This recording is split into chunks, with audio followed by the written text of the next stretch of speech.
Good afternoon, ladies and gentlemen. Can you hear me? Can you please type your answer in the chat box for those who are joining us through Zoom? Can you hear me? So it's exactly 4 p.m. and we will begin the program. So welcome to this afternoon's webinar hosted by the Southeast Asia Research Center and Hub, or SEARCH. SEARCH is one of the latest research centers in De La Salle University, Manila, Philippines, and its mission vision is to become a cutting-edge research center and networking hub that addresses regional concerns and serves as a social advocacy arm for De La Salle, Philippines. Our role is to generate Southeast Asian research, collaborate with specialists, network with other centers and Institute of Southeast Asian Studies, provide resource materials, and serve as a hub for all matters concerning Southeast Asia. Our event this afternoon is in celebration of Indonesia's 75th Independence Day, our small way of showing our solidarity with the people of Indonesia. We have two distinguished speakers, one an Indonesian and the other a Filipino, whom I will introduce shortly. Let me just state that the views expressed in the webinar are those of the speakers and not necessarily of SEARCH. Also, we shall have an open forum after the lectures, so please reserve your questions for later. Our participants in Zoom may type their questions in the chat box. And for those who are joining us through Facebook live stream, please type your questions in the comments and we'll try to address those questions as well if time permits. Now, we have two interesting lectures this afternoon. The first one will be the lecture of Dr. Wensley M. Reyes, PhD of the Philippine Normal University with the title Refleksi Pendidikan Sejarah, the foreignness of Indonesia to Filipinos. And he will be followed by Dr. Andi Achdian of the Universitas Nasional, Indonesia, with the lecture Merdeka 100%, How Far Can We Go? So without much further ado, I would now like to introduce our first speaker. Dr. Wensley M. Reyes is an educator, historian, and associate professor at the Faculty of Behavioral and Social Sciences, Philippine Normal University. At the Philippine Normal University. He serves as head of the Center for Transformative Education at PNU, and his interests are history, history education, and sustainability. He's an associate editor of the Normal Lights of PNU and currently a board member of the Philippine Historical Association.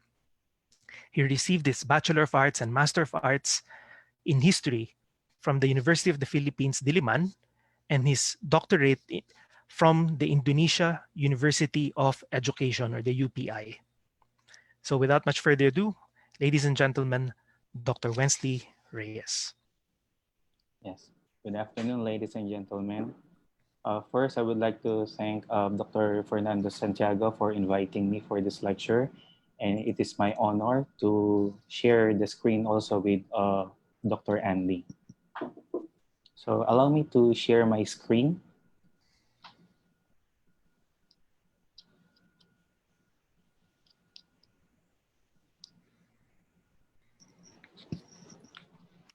So before I start, I want to show my fair use statement for this lecture. This lecture has been prepared following the fair use guidelines for educational multimedia. This lecture may contain certain images which had not always been specifically authorized by the copyright owner. The lecturer has utilized these materials in an effort to advance understanding and awareness of the topic at hand. Some images are royalty-free stock photos. All images in this presentation belong to their respective owners. No infringement of copyright is intended. Salamat sore. This lecture is being presented in celebration of Indonesia's 75th Independence Day. Dirgahayo Kemerdekaan Republik Indonesia. The title of my lecture is Refleksi Pendidikan Sejarah, the Foreignness of Indonesia to Filipinos. Today's presentation stems from my personal reflections on history and education, specifically the relationship of Philippine and Indonesian histories. Being a Filipino social science educator and historian, I observed that most Filipinos I know are not aware or has little knowledge about Indonesia, given the fact that geographically the Philippines and Indonesia are neighbor countries belonging to one region. In this lecture, I wish to answer a reflective inquiry. Why is Indonesia seem foreign to Filipinos? On foreignness. Defining the term foreignness is rather revealing. Dictionary meaning refers to it as the quality of being alien or not native. Related words are curiousness and strangeness, while its antonym is nativeness, which means the quality of belonging to or being connected with a certain place or region by virtue of origin or birth. One perspective expressed foreignness in terms of self-conscious concerning one's sense of belonging.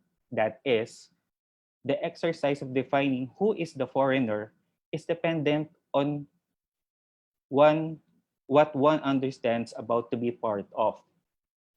To talk about foreignness is to divide lines between us and them.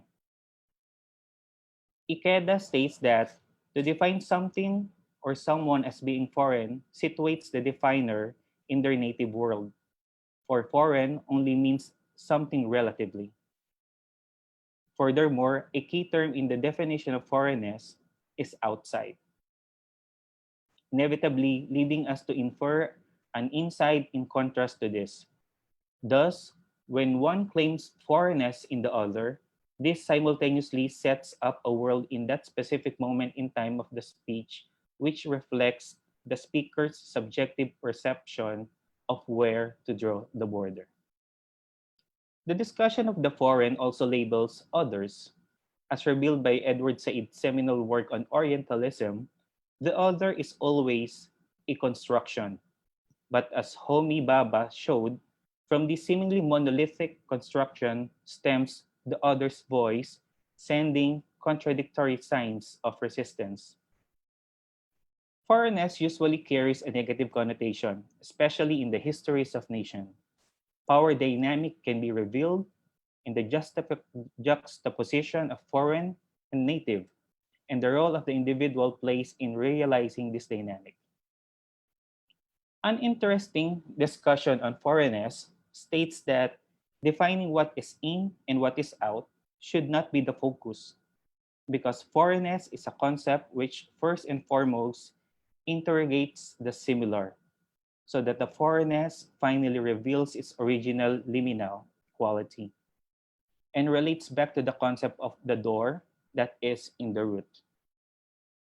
Foreignness becomes a mirror, a reflective tool to see also the similarity with the others.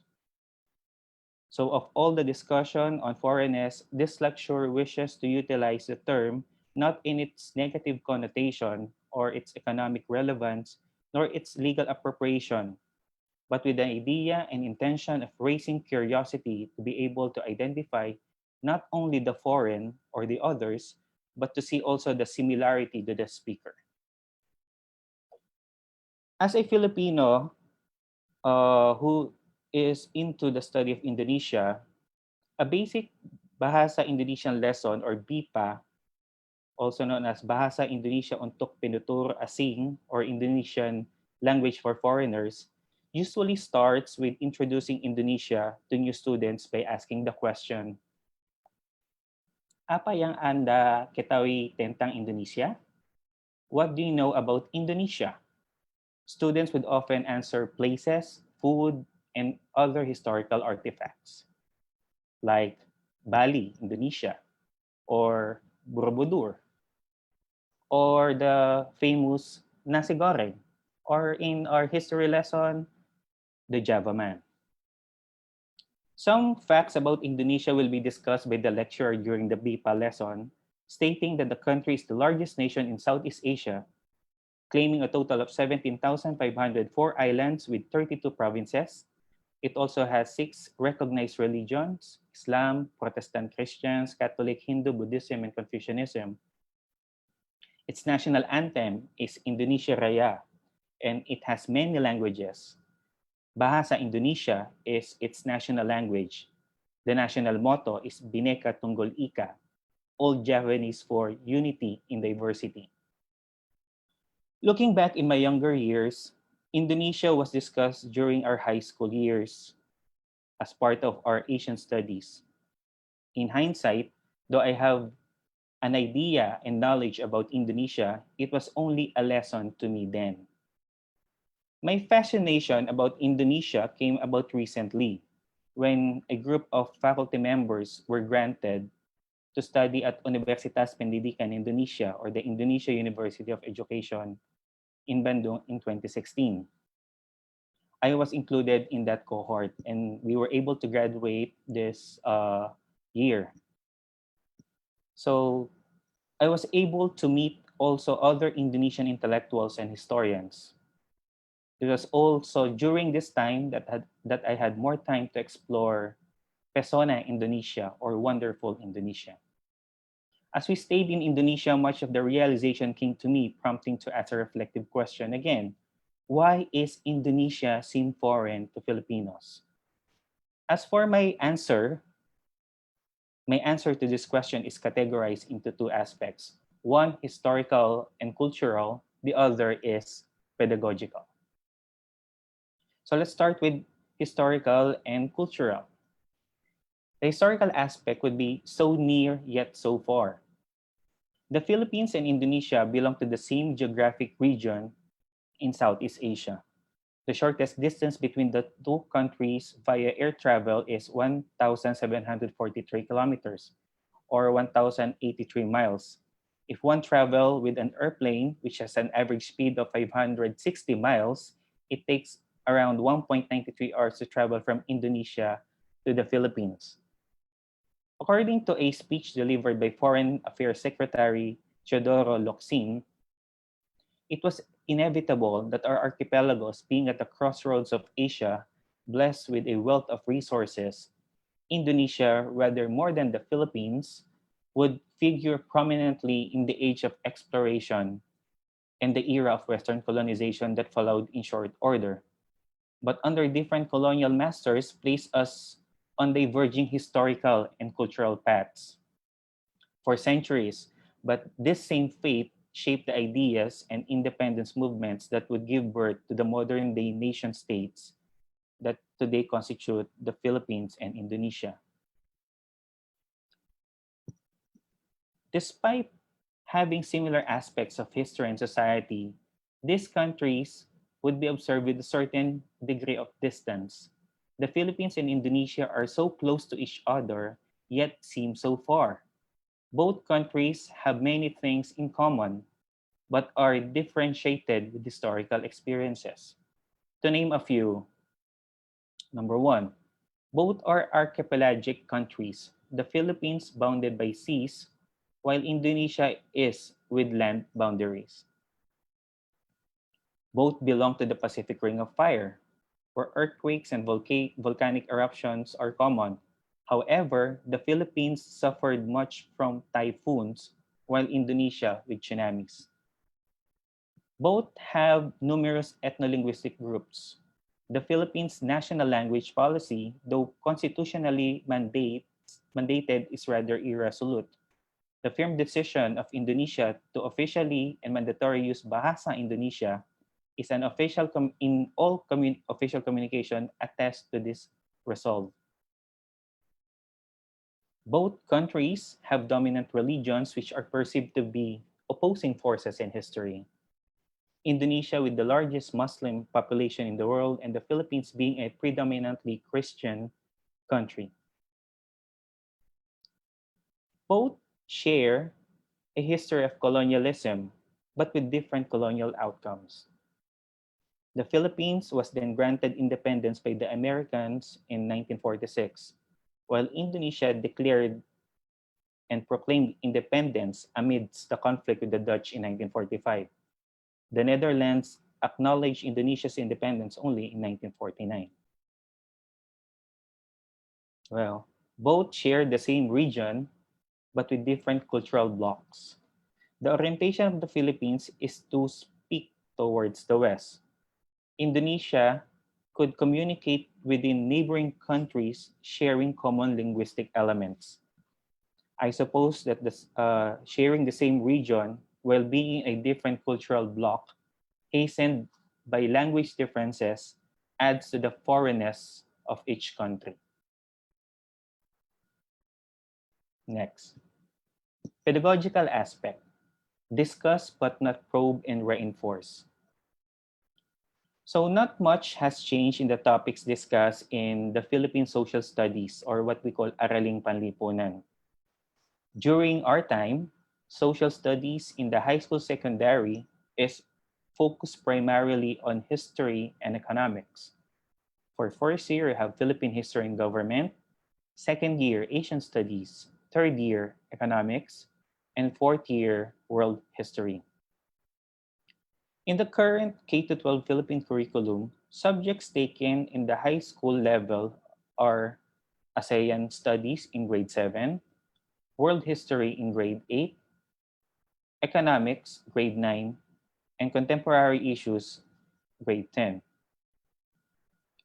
Under the subject of Asian Studies, grade 7, the concept of Asia, its physical characteristics, natural and human resources are discussed during the first quarter.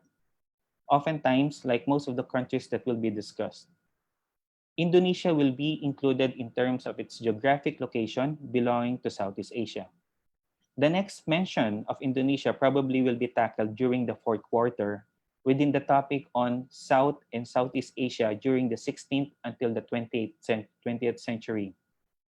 Topics like colonialism and imperialism in Southeast Asia, transformation of societies, nationalism and independence movements in South and Southeast Asia, and changes in South and Southeast Asia. While in grade 8, World History, Indonesia is partially mentioned in the fourth quarter within the topics on contemporary world, world organization, and alliances, one of which should be a discussion on ASEAN. Given this situation, I should say that Indonesia as a topic is discussed but not probed and reinforced. Probing, I mean, is to look into deeper and explore more. Reinforce means strengthening the idea even outside the school. This situation is quite acceptable given that schools usually introduce topics only. However, outside the school subject, no additional push or force connects the Philippines and Indonesia except for one commemoration, the founding of ASEAN. Both countries, together with ASEAN countries, are given spotlight during August. The Philippines and Indonesia co-founded this organization in 1967 together with Thailand, Malaysia, and Singapore. Before the pandemic, ASEAN celebration in the Philippines is festive to the eyes. It is when students, teachers, and the community are introduced to ASEAN countries, thus prompting the idea that we belong to one community. Nevertheless, the seemingly foreignness of Indonesia to Filipino is partly due to the apparent quote-unquote Western orientation of Philippine education, a product of colonial era which fruits we still bear until today. Foreignness as a construct in moving forward. Though many factors contribute to the reality of foreignness, and it should be noted that it is a social construct created and propagated with the idea of mind in other of with the idea of others in mind. In the histories of nations, response to foreignness is discrimination, leading to indifference and conflicts. But by looking back into history, we could also be inspired by significant events in the past. We could utilize historical events to showcase the nearness of these two countries, one of which is remembering November 24, 1949, when the Philippines and Indonesia, quote, renewed and formalized an abiding and uninterrupted natural friendship between our peoples by forging formal diplomatic ties.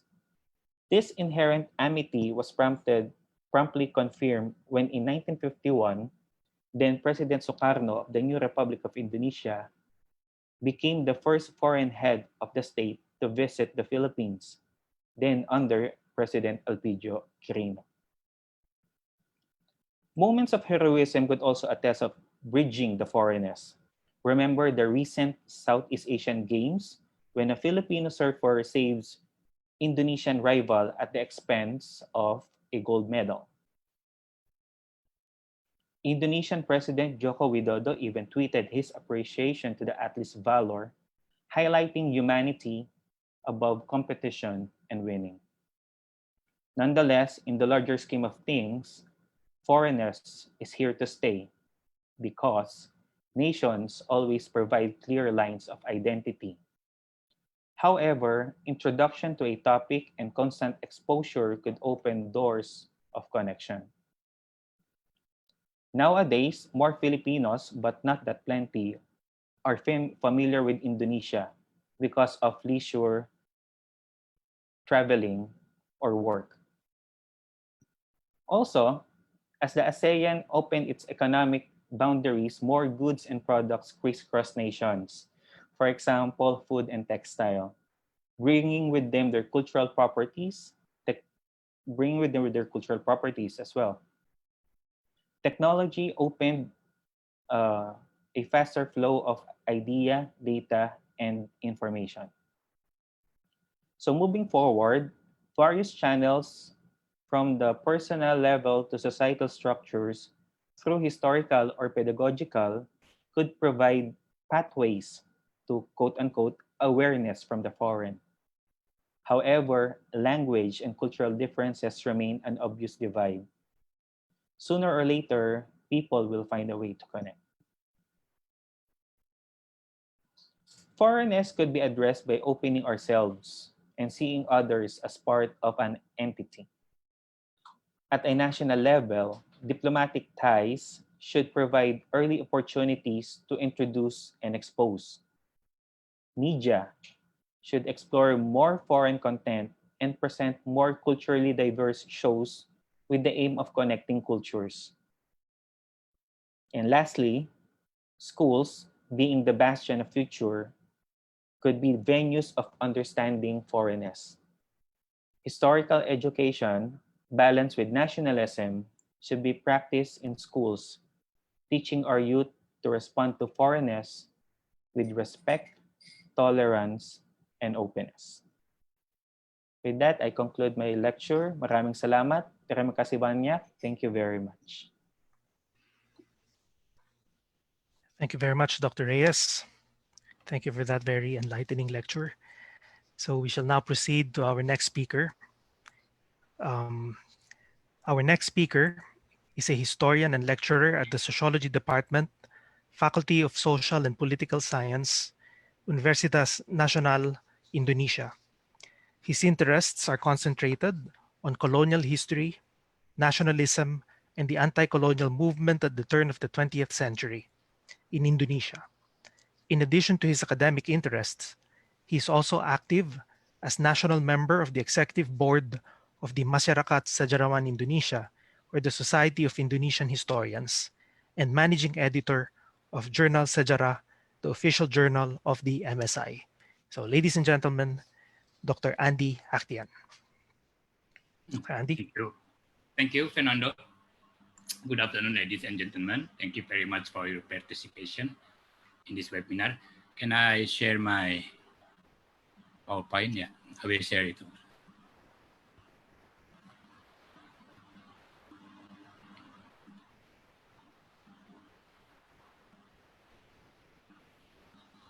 Okay. First of all, I would like also to say thanks to my colleague, Dr. Fernando Santiago from Southeast Asia Research Hub, the Rizal University, who invited me in this webinar in the moment of Indonesia celebration and commemoration of Independence Day. Selamat Hari Merdeka. And There are two things that I think important to tell you about my position in this discussion before we go further. Yeah, first, I would like to emphasize that my talk today is not derived from a long-standing specialist about Indonesian Revolution. My research about Indonesian Revolution, seen from the regional perspective, is still in the early phase. Yeah, so you met with an amateur on this issue. And secondly, without any doubt, I'm aware that every generation writes their own history, and my discussion today, I guess, reflect this point of view. Yeah, I will discuss the event with less emotional and personal attachment compared to previous generation who had experienced and they even directly and become part of what they call generasi 45 or 45 generation of those who had been active in the revolution and the independence war and then play a major role in the country's public life as well as hold important governmental position in bureaucracy and military until the late 1990s. But now many of them have gone. So this might be represent something about my generation, less emotional and less personal attachment.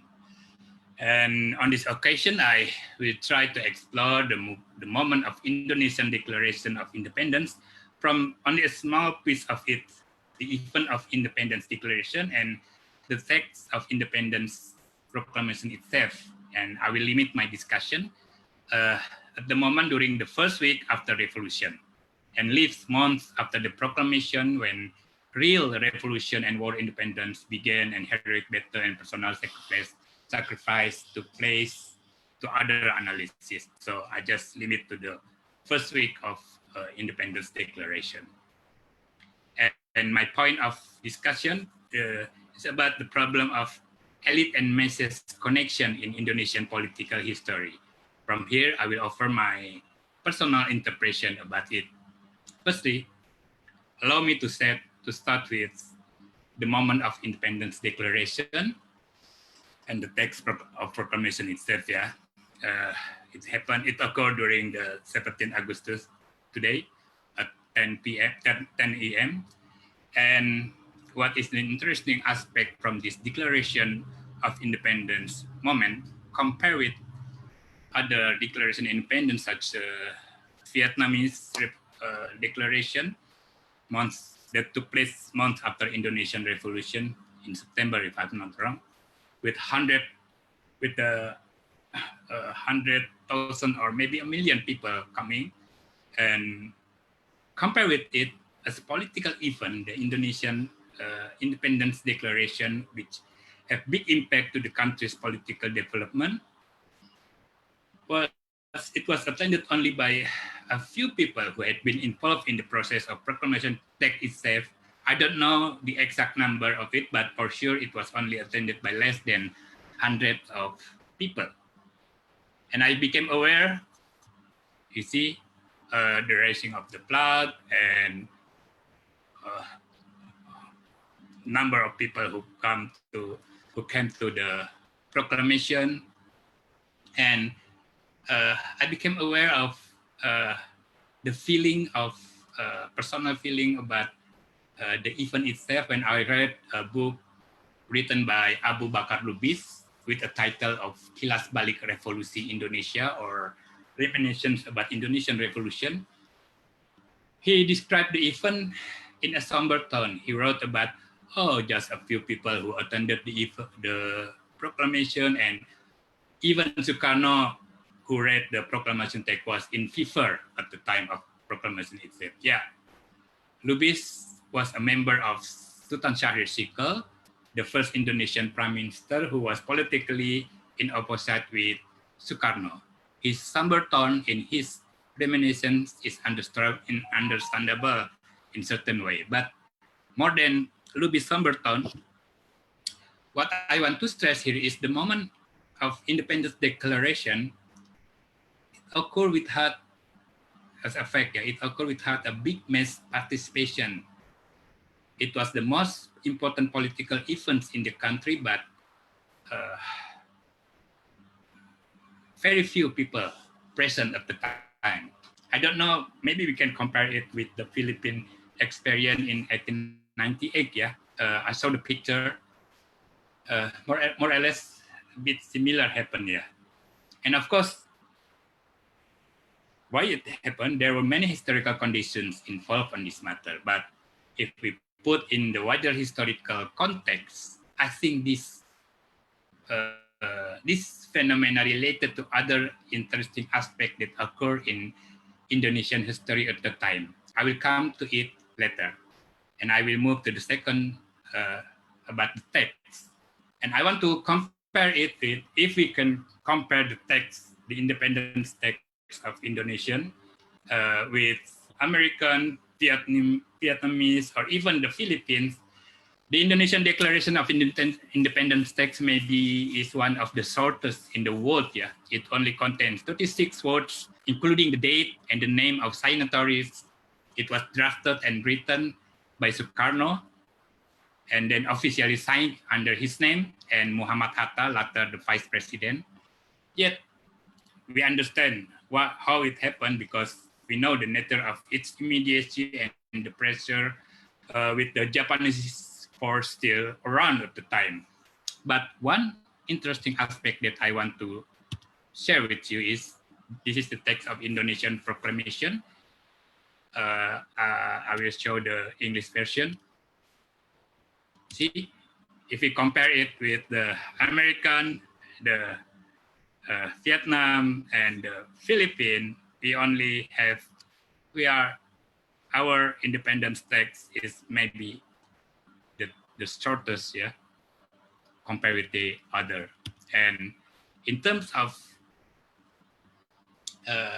word choice, I found an interesting aspect that I want to highlight here.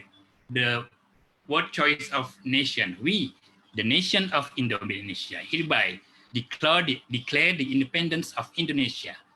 Matters which concern the transfer of power and other things will be executed by careful means in the shortest possible time. Jakarta, 17th August 1945, in the name of Indonesian nation, Soekarno Hatta. We call it bangsa, kami, bangsa Indonesia. Wow, what an interesting word. What an interesting phrase for me. Consider other political texts from American, Vietnam, and even the Philippines. I read the words pueblo, people, yeah, in pueblo, I don't know, pueblo maybe. Or America, we are the people for the pursuit of blah, blah, blah, blah, or the Vietnamese people, blah, blah, blah, blah. But Indonesian Proclamation of Independence text stated clearly about the nation. We, the nation of Indonesia. So I think the absence of more sociological word of people or rakyat compared with more political word of nation, I think more political than rakyat or people, it's striking. Why the reduction or the text appears in such a way? I guess it was more than coincidence, and my impression, it is represent something that related to the problem, the political and historical problem in a more structured way at the time. And on this way, I think the first problem, as I stated earlier, about the absence of mass participation in the Declaration of Independence, and the second problem, the absence of the words of more sociological words of people in the Proclamation text is related. This is, I think, lies in the specific nature of Indonesia political history. Since the early decades of the 20th century until the coming of Japanese occupation in the early 40s of the 20th century. Let me discuss it briefly. In the conventional historiography of modern Indonesian political history, the rise of Budi Utomo, the Noble Principle, a modern organization led by students of medical science in Batavia in 1908, has been pinpointed as the beginning of Indonesia national awakening, or the moment when modern national consciousness was manifested clearly among the native Western educated intelligentsia, however vague it was. But I I think this narrative should be followed with the fact that the intelligentsia were a tiny minority social group in the sea of quote-unquote illiterate native population in the Netherlands India at the time. And yeah, if we take a look into the program and ideas of the intelligentsia in their movement, we can easily find the narrative of how they tend to represent people and compose many words about rakyat, etc., etc. But in fact, they were a small group of educated people with loose or minor links with the people they represented. It must be waited until the rise of Masyarakat Islam, the first mass movement organization in 1911, where the people began enter the stage of history through rally, demonstration, boycott, strikes, and further radicalization from the mid-1910s to the mid of 1920s, with the rise of a leftist political organization and unions movement. One of student of Indonesian history mentioned that the period between the mid-1910s to the mid-1920s as an age in motion, different with the first decade of 20th century with Budi Utomo. Now, here in the age of motion, people participated in many social and political activities for their emancipation program under the colonial rule. But this dynamic period was short-lived, as the colonial authorities crossed the left and banned the unions, communist link organization, etc., and exiling their political leaders in the 1926. So the nature of movement have shifted into a much more quite smaller circle, and there were much more moderate tone and etc.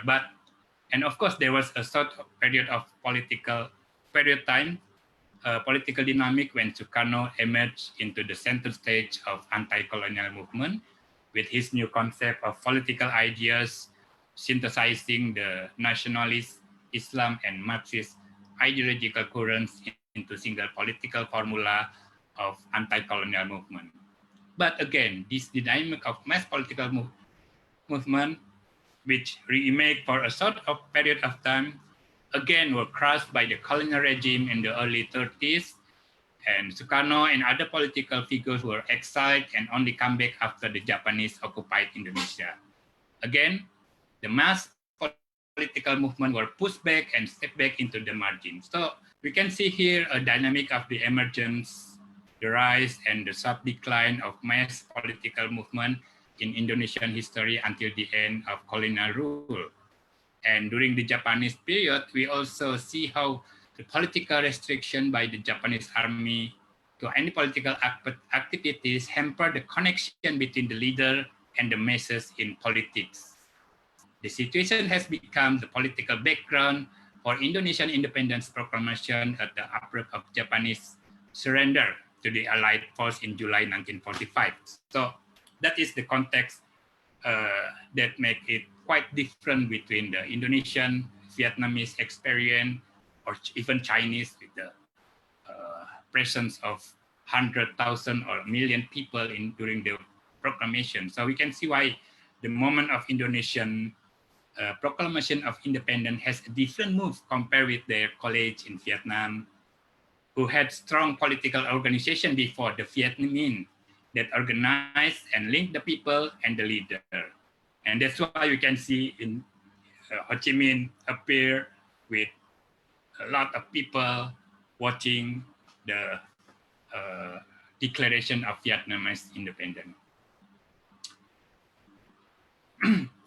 So the first week of Indonesian proclamation, I think, represent this situation. The proclamation was the moment when the political leader lose their effective linkage or connection with the masses.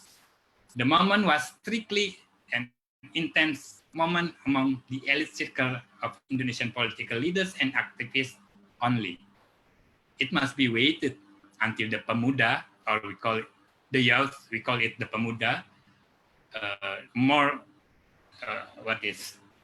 progressive groups that took action by organizing people into revolution in September, and as the first mass action of the masses supporting their independence coming, we can see it. This Ikada demonstration happened only a month after the independence declaration. So we have a calm period of the first weeks, so intense in between the people who made it possible, but relatively calm in terms of mass participation. And then we can see it was only occur until the coming of Allied forces as well as the Dutch military forces, which has become driven forces to drive the impulse for mass involvement of the war independence, unleash the energy of mass mobilization nationwide. However, during the periods of intense war of independence, we can also the question of linkage, this linkage between the elite and masses. It still looms large over the ideas how the independent nation should be organized, should be directed into the future. There were intense tensions between the leftist groups, Tan Malaka and PKI, Partai Komunis Indonesia, and the moderates such as Sukarno, Muhammad Hatta, Syahrir, and the rightists who aspire to a more pragmatic solution to achieve political recognition of Indonesian independence in the world. Tan Malaka formulated the idea of Merdeka 100%, which emphasized the non-negotiation with the Dutch and the Allied as well. He has argued that the sovereignty of Indonesian nation lies in the backbone of the people rather than the negotiation table. But ironically, Malaka group was no different with other political groups they criticized, as they would also have no mass backbone to support their radical call for Merdeka 100%. So, what can we conclude about Indonesian independence from this perspective? First, I think there was a gap between the elite and masses as one of peculiar problems in Indonesian political history. Ideas and concepts sometimes circulated only in small circles of political elites move faster than radicalization of the masses and have loose connection with the people they represented. We have often found a radical tone in the party's political program or discourse, but we also found that this discourse has an empty foundation in the bulk of masses. And secondly, I have an impression that many problems that emerged in Indonesian political history after the revolution were the problems of how political elites and groups aspired to connect with the masses, representing them with their radical words and slogans. And many it was only words and slogan only without real mass participation. It was no wonder why the army in 1965 easily took power, crushed the communist movement without fierce resistance, or as the New Order regime consolidated their power, maintained authoritarian state, they easily disconnect any political organization with the mass support and political leaders under the scope program floating mass politik massa mengambang. Under this condition, the technocratic approach reigned in organizing the social and political development of the country. So,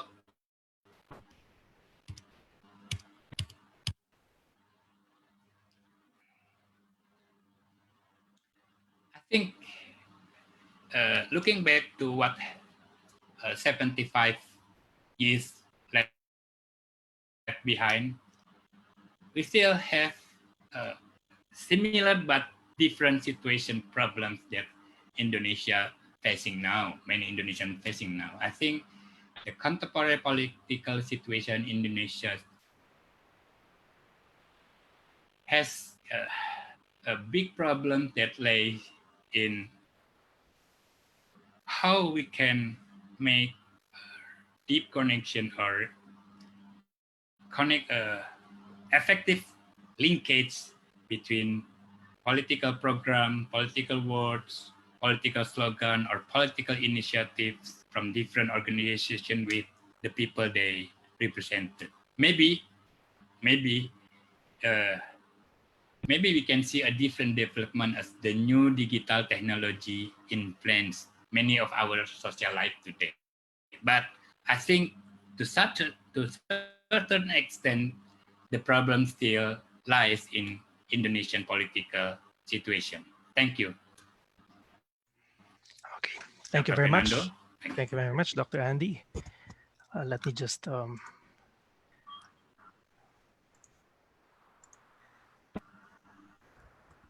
thank you for that very interesting lecture.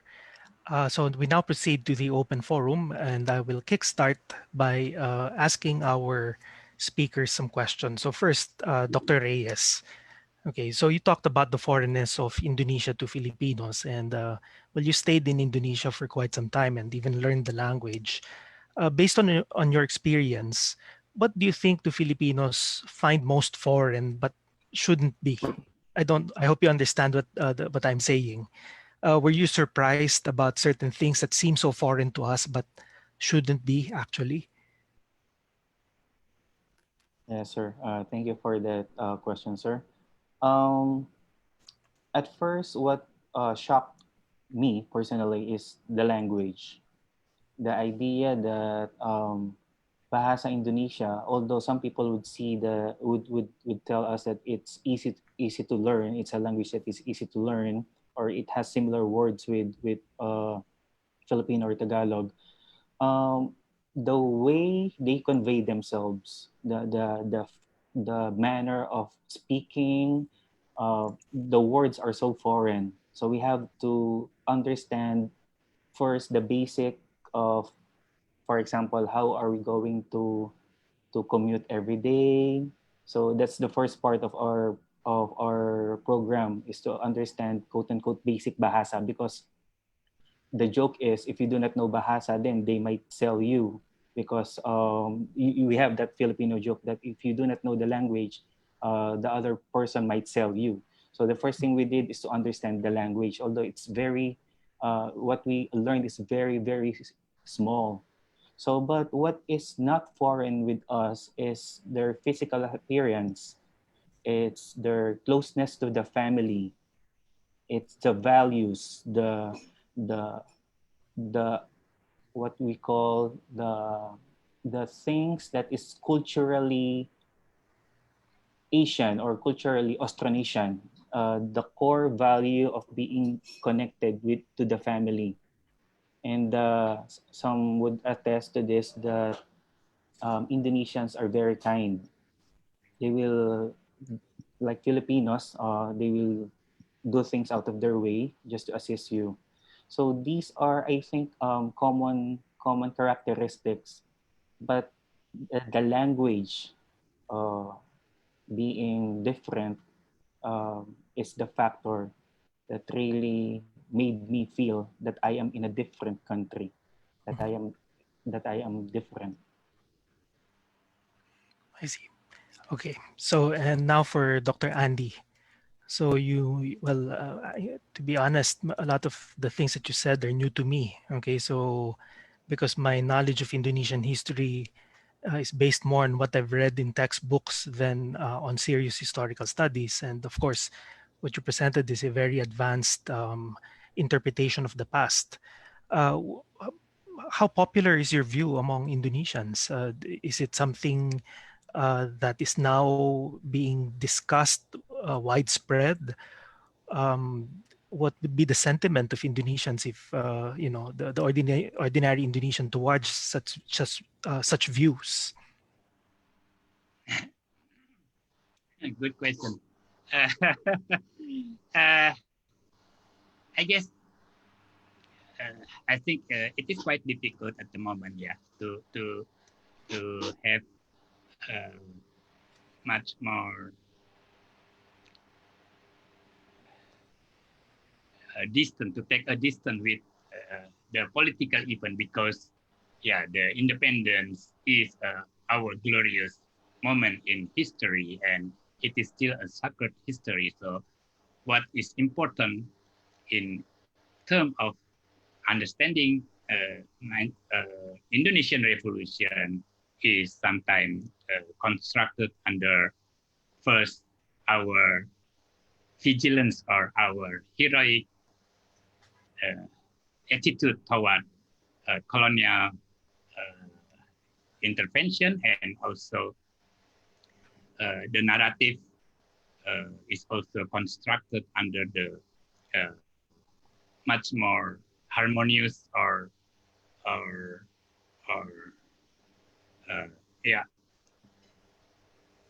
harmonious situation in the revolution. But in the real historical problem, we need still much more research and interpretation about Indonesian Revolution. For example, I think one of still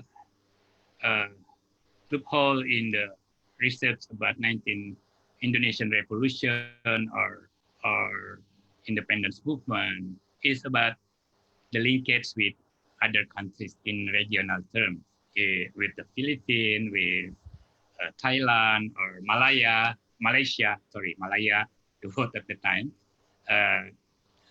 When I was doing research about the revolution and the archives, and read the archives about colonial archives in 1947 or 48, I found an interesting question or discussion about how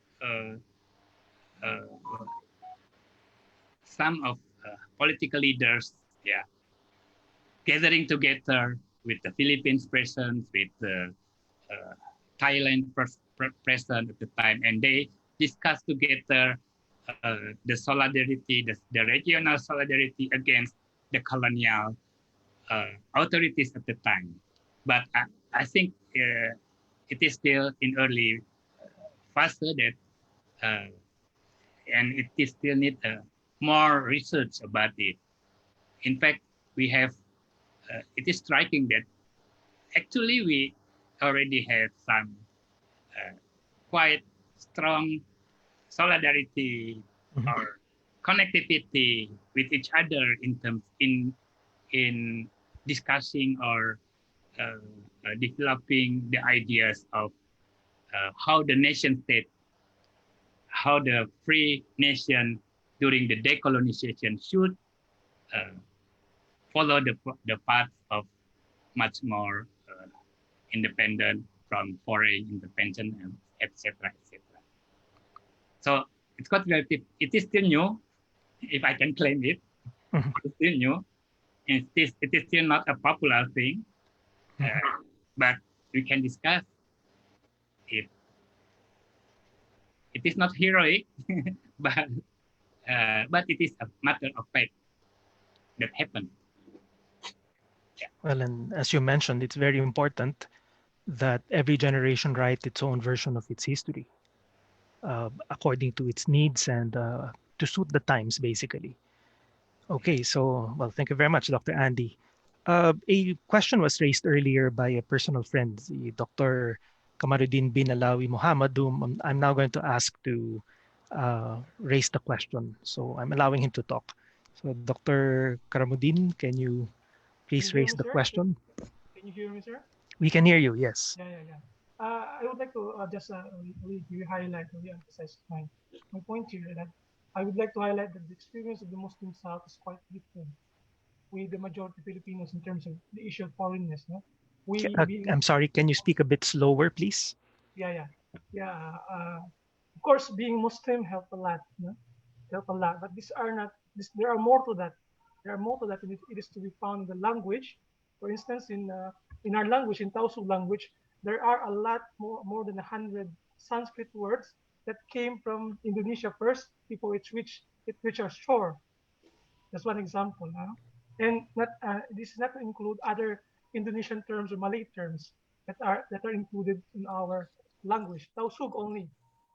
We'll be talking about Maranao, Maguindanao, but only Tausug. And the other one is that the expression of Sufism at the South. Sufism has been expressed in our culture, especially the Tausug, the same with the Indonesian people. It ranges from being Islamic, quote unquote, to the indigenous one. Sometimes it is expressed in Islamically, na parang totoong Islamic, uh, quote unquote, and then sometimes it is expressed as an indigenous form of knowledge or spirituality. Just the same with the case of the Indonesian people. And also, there are practices like when they go to rivers or sea, they have this rituals by the seashore, just the same with the Indonesian people. And the other one that I would like to add also is that the issue of barter trading or the issue of trading, maritime trading, that until now it is still existing, but due to issue on terrorism, issue on smuggling, anti-smuggling law, it has been disrupted, no? Because uh, during the prehistoric time, it has been there already, and it still existed until today. And we, as a Muslim or people living in the Muslim South, especially in the Tawi-Tawi area and Sulu area, they don't look at it as a hindrance. It's part of their everyday life. But it only becomes an issue due to the existing laws. And they have also lots of family members living in Indonesia and Malaysia and Brunei. So that's why I said that it's quite different. The experience is quite different. Just my 2 cents, sir. Thank So you. would you say that it's less foreign? Yeah. The issue of foreignness. I see. Yeah. That's a factor to consider, the Yes. difference, Thank you so much for the listening. context of religion. Well, Yes, thank also you. the religion, of course. It's a lot to share. There's a lot to share on that. Thank you. Okay, thank you, Doctor. Dr. Reyes, do you have any reactions? Yes, sir. Sir, I would agree that, like what I have discussed in the opening part of the lecture, that foreignness is somehow subjective. When you define something that is foreign, you tend to uh, have lines, divide lines between you and quote unquote the others. But in the process of determining who is foreign or not, it is also one way of determining our similarities. So, like what our esteemed friend mentioned, for them it's not foreign because they have already looked deeper into the connection. They have seen the similarities rather than the differences. So that's why religion connects, language also connects, and for the majority of Filipinos, learning what we call the national language Filipino, they have this idea that Bahasa is totally a different language until such time they learned Bahasa. Then after learning Bahasa, they come to realize we have similar terms like lima, mata, other terms that is familiar to us, but we do not see it because we primarily see ourselves as being different or being foreign. So the subjectivity comes into play, and it is somehow the foreignness is being blurred. The idea of foreignness becomes blurry when you tend to understand the other as part of us connected to the person who is talking. Okay, thank you. So we have some questions in the Q&A box, and well, we actually have questions for both of you. But the next one will be for Dr. Andi. So the question for Bapak Prof. Dr. Andi Achdian: what are your insights about the recent developments in revising the Pancasila? Will this movement bring forward greater unity or division to Indonesia as a nation? That comes from Mr. Danilo Cortez. Okay, thank you, Danilo. Yeah, I think the more exact word is not revising, but debating much more because what happened today now, uh, people try to reinterpret Pancasila in line with their own interests. That's happened all the time. I think it's seen from the wider historical development since the independence. There were many periods in Indonesian history in which what we call Pancasila as the Grundslag, or the basic principle of the nation, were questioned, were updated. Even Sukarno himself, as the creator of Pancasila, have ever mentioned about, maybe we can group it into three sila, or Panca is five, three sila or one sila, a single sila, which called gotong royong. I don't know, Reyes, gotong royong in English, cooperation, something like that. Seen in this wider perspective, historical perspective, Pancasila is always debated, questioned, and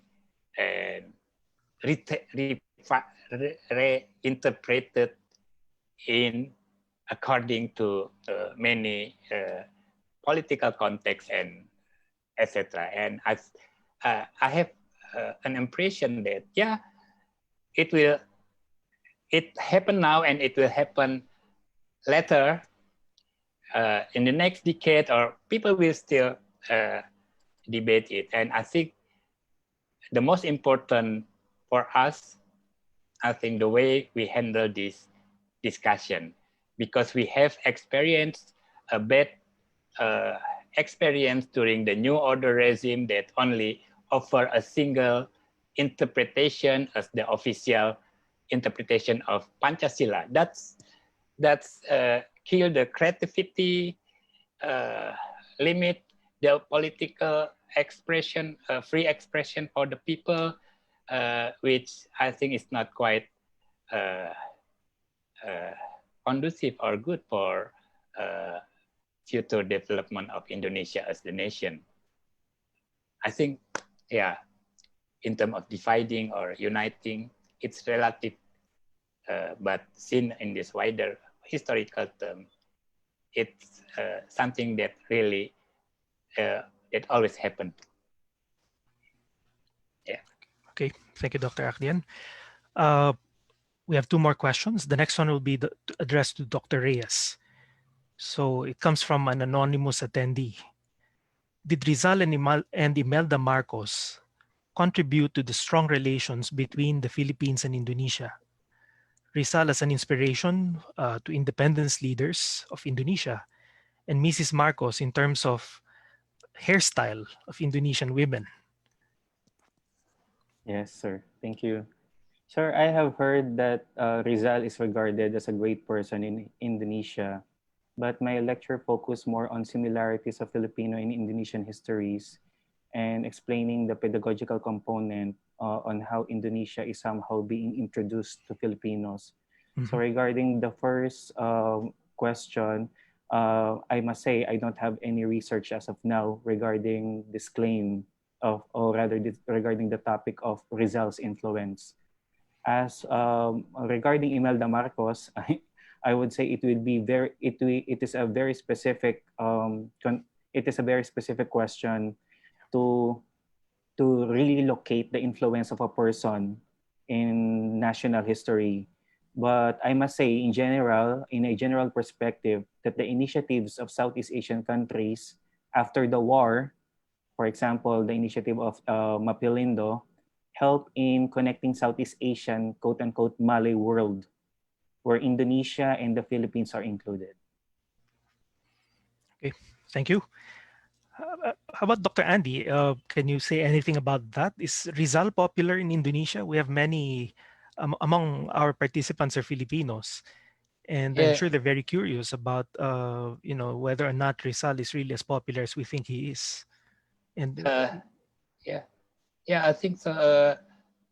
When I was doing my research about during the colonial period, especially during colonial periods, and read literature or political texts among the activists at the time, I think many of them put the name of Rizal as one of inspiration that led the Philippine nation into political movement against the Spanish and something like that. And even the nationalists, some nationalist leader went to the Philippines, I forgot the name, and tried to understand and study more about the political development in the Philippines and how they were able to organize big mass organization like Congress Party in India, or you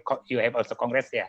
While in Indonesia we only have small parties competing each other, so that's why the Philippines become one of a comparison with for Indonesian political. I think it's at the time. I see. I think it's quite interesting aspect. Yeah. Rizal. But what about Imelda Marcos? The question I don't know. asks about her influence on hairstyle. Hairstyle. I'm not so sure about that. Okay. I'm not so sure about that. Understandable. I could not answer. Okay, so and we now proceed to the last question, which is addressed to you, Dr. Andi. So after 75 years, how mature as a nation do you think has Indonesia become?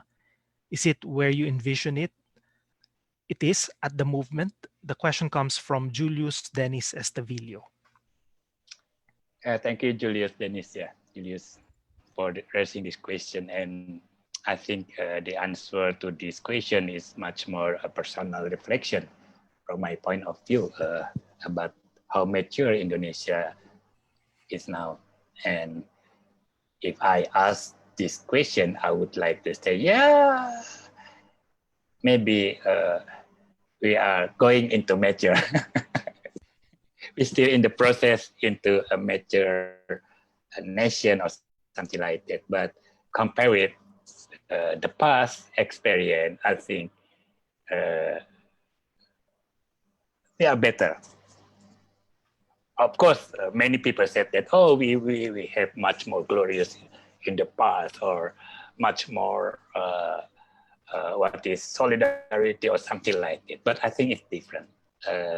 Indonesian today is facing much more complex problems and moving toward a new situation that even the founding fathers could not give their answers. So I think I'm optimistic that every generation has their point of view to move forward in optimistic way. Yeah, we can learn from America.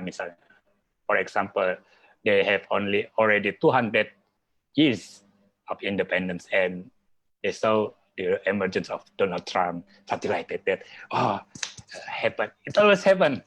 But in terms of political community, I think I'm optimistic, quite much more optimistic that we are now living in a better situation, respecting human rights.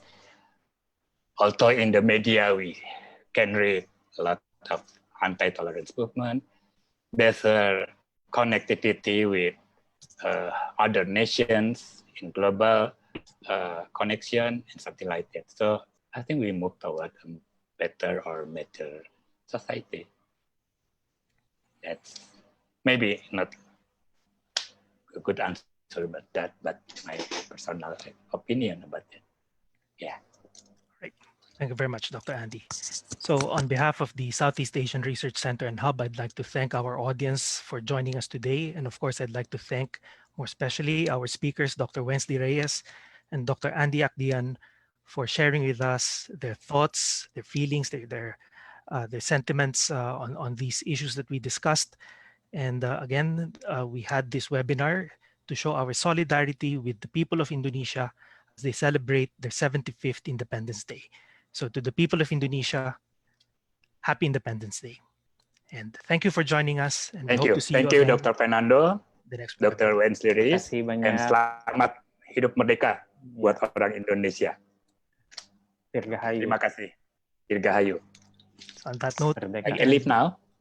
we end Thank you this for the webinar. presentation. Okay. Thank you very much. Bye. Bye.